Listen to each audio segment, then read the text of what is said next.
Welcome to Fortune Forecast. I am Daisy, your hostess, and in this video, we will continue moving through the book titled Your Forces and How to Use Them by Christian D. Larson. It was published in 1910 and it is in the public domain. Before we dive into the next chapter, I will share with you the key point that resonated for me. When he talked about the mind, he was really talking about pretty much like what are the components that make the mind so powerful. When he used the word power, he talked about that it is within the mind the power of will, the power of desire, the power of feeling, and the power of thought. So I was thinking, it's almost like muscles, right? When you start doing any what's it called, strength training, your muscles are not very strong, but they're there. They're literally all there, and it's like really by the use of them that you make them powerful. So I kind of was thinking about that analogy. So I guess when we think about those powers of the mind, it's about cultivating them and to make them so strong that it will begin to create a powerhouse for us to work with. And he also talked about the importance of applying 3 essential right use of mind. So I'm not going to go into those, so that you can discover them for yourself. If you feel like commenting and let me know what they are, that'd be awesome. But I'll tell you my last one that I thought was awesome. When he said that wealth that exists in the mind first will only take form and shape in the external. And I loved how he ended that part. He said, that is the law. So there we go. That's kind of pretty strong right there. So we need to really take a look at what are we creating, and it's not far off when we see around us. We already know what we have created so far, so we can make these adjustments, and there's hope. There's hope for all of us, right? Okay, as I mentioned, Larson usually starts his chapter with a pearl of wisdom, so I'll go ahead, read this little pearl, and then I'll announce the title of the chapter and move right into that. So relax and let's get started.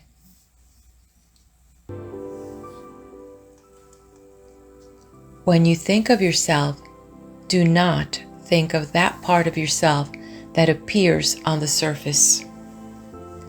That part is the smaller part, and the lesser should not be pictured in mind.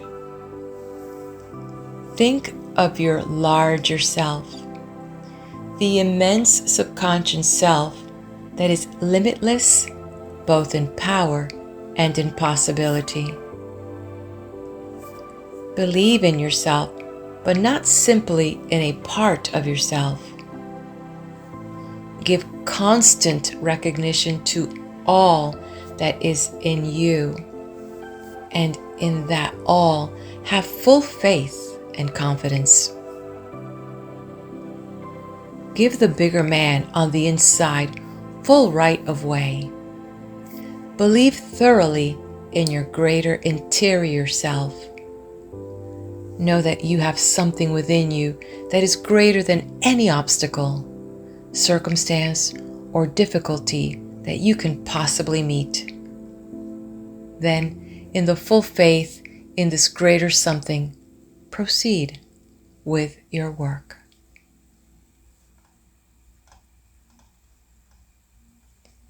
Chapter 4. The Forces of the Subconscious. In using the power of the mind, the deeper the action of thought, will, and desire, the greater the result. Accordingly, all mental action to be strong and effective must be subconscious. That is, it must act in the field of the mental undercurrent, as it is in this field that things are actually done. Those forces that play upon the surface of mind may be changed and turned from their course by almost any outside influence, and their purpose thus averted. But this is never true of the undercurrents. Anything that gets into the mental undercurrents will be seen through to a finish, regardless of external circumstances or conditions. And it is with difficulty that the course of these currents is changed when once they have been placed in full positive action. It is highly important, therefore, that we permit nothing to take action in these undercurrents that we do not wish to encourage and promote. And for the same reason, it is equally important that we cause everything to take action in these currents that we do wish to encourage and promote. These undercurrents, however, act only through the subconscious and are controlled by the subconscious. In consequence, it is the subconscious which we must understand and act upon if we want the power of mind to work with full capacity and produce the great measure possible of the results desired. In defining the subconscious mind, it is first necessary to state that it is not a separate mind. There are not two minds. There's only one mind in man, but it has two phases, the conscious and the subconscious. We may define the conscious as the upper side of the mentality and the subconscious as the underside. The subconscious may also be defined as a vast mental field permeating the entire objective personality, thereby filling every atom of the personality through and through. We shall come nearer the truth, however, if we think of the subconscious as a finer mental force, having distinct powers, functions, and possibilities, or as a great mental sea of life, energy, and power, the force and capacity of which has never been measured. The conscious mind is on the surface, and therefore we act through the conscious mind whenever mental action moves through the surface of thought, will, or desire. But whenever we enter into deeper mental action and sound the vast depths of this underlying mental life, we touch the subconscious, though we must remember that we do not become oblivious to the conscious every time we touch the subconscious, as the two are inseparably united. That the two phases of the mind are related can be well illustrated by comparing the conscious mind with a sponge and the subconscious with the water permeating the sponge. We know that every fiber of the sponge is in touch with the water, and in the same manner, every part of the conscious mind, as well as every atom in the personality, is in touch with the subconscious and completely filled through and through with the life and the force of the subconscious. It has frequently been stated that the subconscious mind occupies the fourth dimensions of space. And though this is a matter that cannot be exactly demonstrated, nevertheless, the more we study the nature of the subconscious, as well as the fourth dimension, the more convinced we become that the former occupies the field of the latter. This, however, is simply a matter that holds interest in philosophical investigation. Whether the subconscious occupies a fourth dimension or some other dimension of space will make no difference as to its practical value. In order to understand the subconscious, it is well at the outset to familiarize ourselves with its natural functions, as this will convince ourselves of the fact that we are not dealing with something that is beyond normal mental action. The subconscious mind controls all the natural functions of the body, such as the circulation, respiration, digestion, assimilation, physical repair, etc.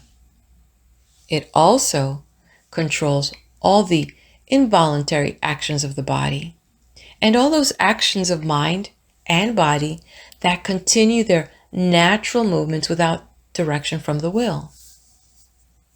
The subconscious perpetuates characteristics, traits, and qualities that are peculiar to individuals, species, or races. What is called heredity, therefore, is altogether a subconscious process. The same is true of what is called second nature.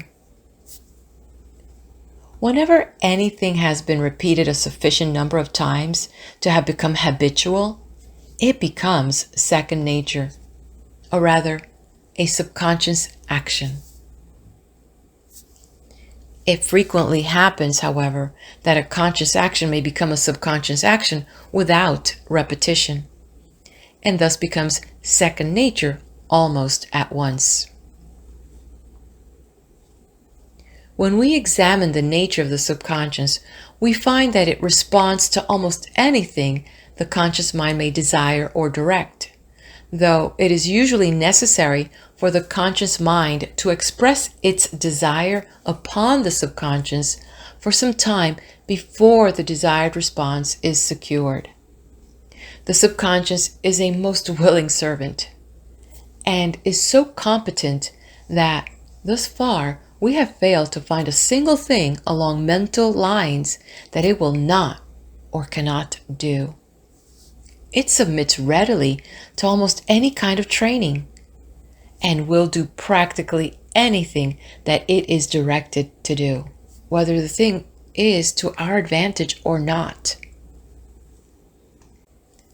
In this connection, it is interesting to learn that there are a number of things in the human system usually looked upon as natural and inevitable that are simply the results of misdirected subconscious training in the past. We frequently speak of human weaknesses as natural, but weakness is never natural. Although it may appear, it is invariably the result of imperfect subconscious training. It is never natural to go wrong, but it is natural to go right. And the reason why is simple. Every right action is in harmony with natural law, while every wrong action is a violation of natural law. It has also been stated that the aging process is natural, but modern science has demonstrated that it is not natural for a person to age at 60, 70, or 80 years. The fact that the average person does manifest nearly all the conditions of old age at those periods of time or earlier simply proves that the subconscious mind has been trained through many generations to produce old age at 60, 70, 80, or 90, as the case may be. And the subconscious always does what it has been trained to do. It can just as readily be trained, however, to produce greater physical strength and greater mental capacity at 90 than we possess at 30 or 40. It can also be trained to possess the same virile youth at 100 as the healthiest man or woman of 20 may possess. In fact, practically every condition that appears in the mind, the character, and the personality of the human race is the result of what the subconscious mind has been directed to do during past generations. It is therefore evident that as the subconscious is directed to produce different conditions in mind, character, and personality, conditions that are in perfect harmony with the natural law of human development, such conditions will invariably appear in the race. Thus, we understand how a new race or a superior race may appear on this planet. There are a great many people who are disturbed over the fact that they have inherited certain characteristics or ailments from their parents. But what they have inherited is simply subconscious tendencies in that direction. And those tendencies can be changed absolutely. What we inherit from our parents can be eliminated so completely that no one would ever know it had been there. In like manner, we can improve so decidedly upon the good qualities that we have inherited from our parents that any similarity between parent and child in those respects would disappear completely. The subconscious mind is always ready, willing, and competent to make any change for the better in our physical or mental makeup that we may desire, though it does not work in some miraculous manner. Nor does it usually produce results instantaneously. In most instances, its actions are gradual, but they invariably produce the results intended if the proper training continues. The subconscious mind will respond to the directions of the conscious mind so long as those directions do not interfere with the absolute laws of nature. The subconscious never moves against natural law, but it has the power to so use natural law that improvement along any line can be secured. It will reproduce in mind any body, any condition that is thoroughly impressed and deeply felt by the conscious mind. It will bring forth undesirable conditions when directed to produce such conditions, and it will bring forth health, strength, youth, and added power when so directed. If you continue to desire a strong physical body and fully expect the subconscious to build for you a stronger body, you will find that this will gradually or finally be done. You will steadily grow in physical strength. If you continue to desire greater ability along a certain line and expect the subconscious to produce greater mental power along that line, your ability will increase as expected. But it is necessary in this connection to be persistent and persevering. To become enthusiastic about these things for a few days is not sufficient. It is when we apply these laws persistently for weeks, months, and years that we find the results to be not only what we expected, but frequently far greater. Everything has a tendency to grow in the subconscious.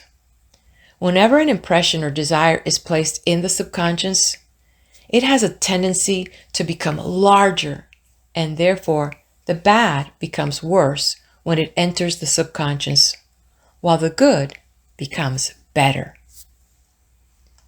We have the power, however, to exclude the bad from the subconscious and cause only the good to enter that immense field. Whenever you say that you are tired and permit that feeling to sink into the subconscious, you will almost at once feel more tired. Whenever you feel sick and permit that feeling to enter the subconscious, you always feel worse. The same is true when you are weak, sad, disappointed, or depressed. If you let those feelings sink into your subconscious, they will become worse. On the other hand, when we feel happy, strong, persistent, and determined, and permit those feelings to enter the subconscious, we always feel better. It is therefore highly important that we positively refuse to give in to any undesirable feeling. Whenever we give in to any feeling, it becomes subconscious, and if that feeling is bad, it becomes worse. But so long as we keep undesirable feelings on the outside, so to speak, we will hold them at bay until nature can readjust itself or gather reserve force and thus put them out of the way altogether. We should never give in to sickness, though that does not mean that we should continue to work as hard as usual when not feeling well, or cause mind and body to continue in their usual activities.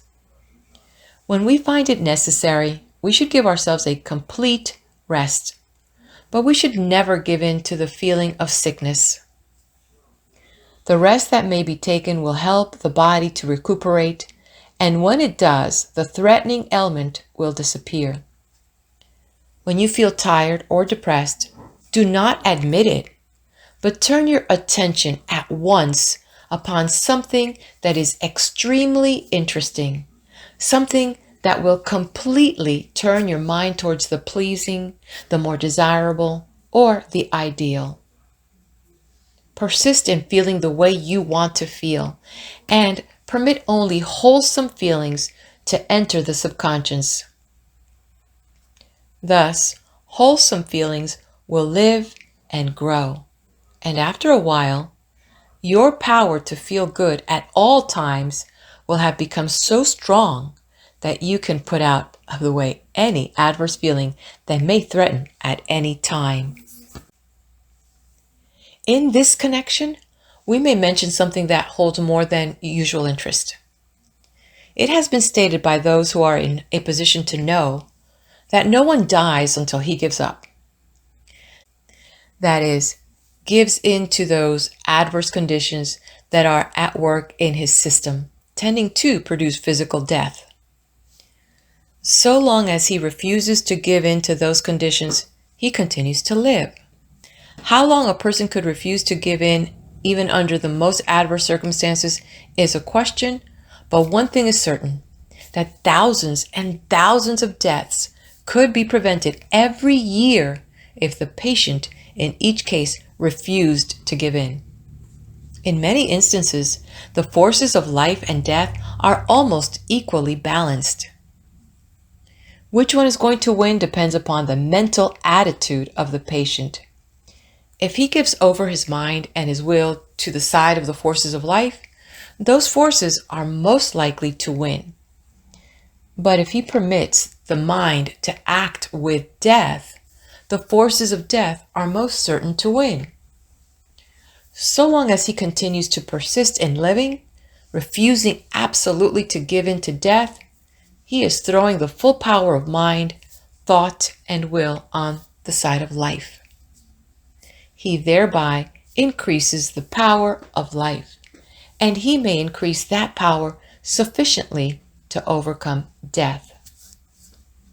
Again, we say that it is a question how many times a person could overcome death by this method, but the fact remains that this method alone can save life repeatedly in a majority of cases.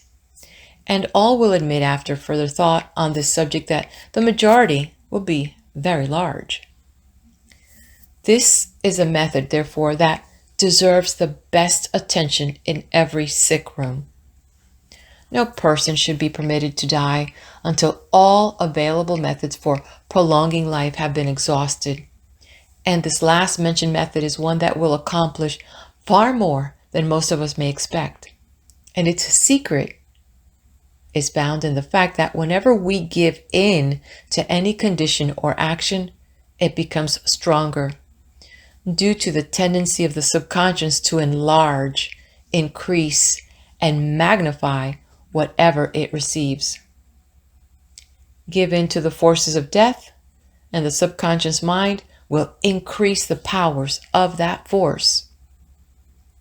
Give in to the forces of life, and the subconscious mind will increase the power of your life, and you will continue to live.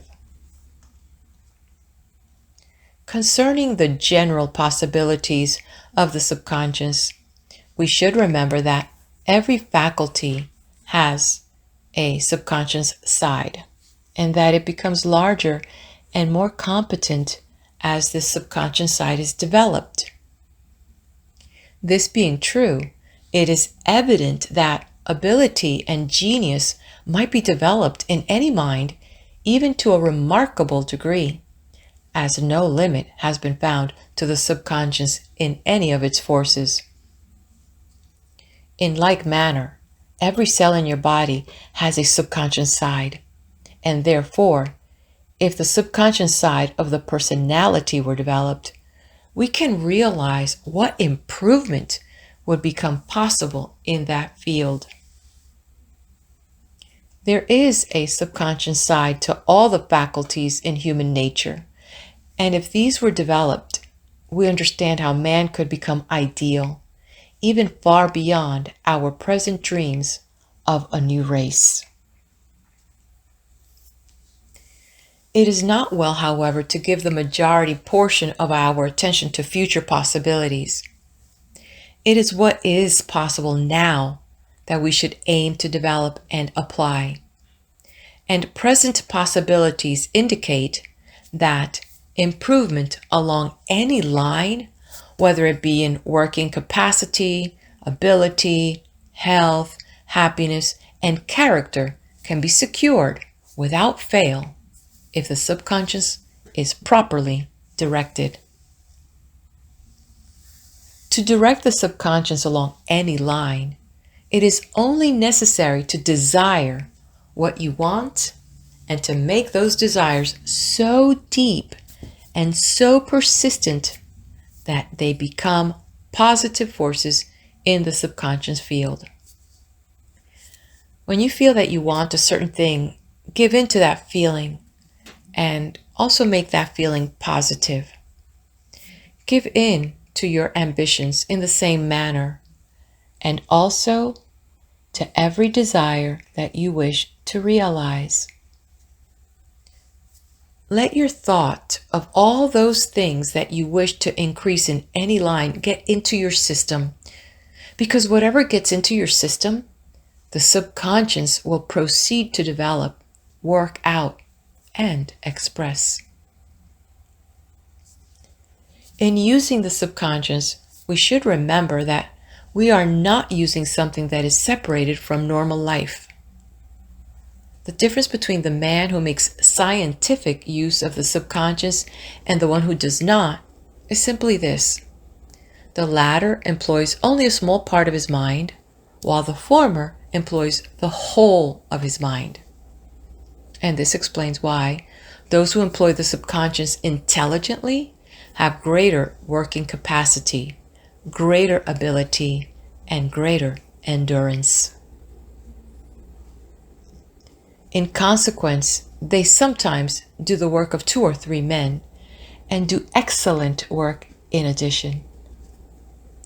To train the subconscious for practical action is therefore a matter of common sense. It is a matter of refusing to cultivate only a small corner of your mental field when you can cultivate the entire field. And this concludes Chapter 4. I invite you to meet me on the next video for Chapter 5.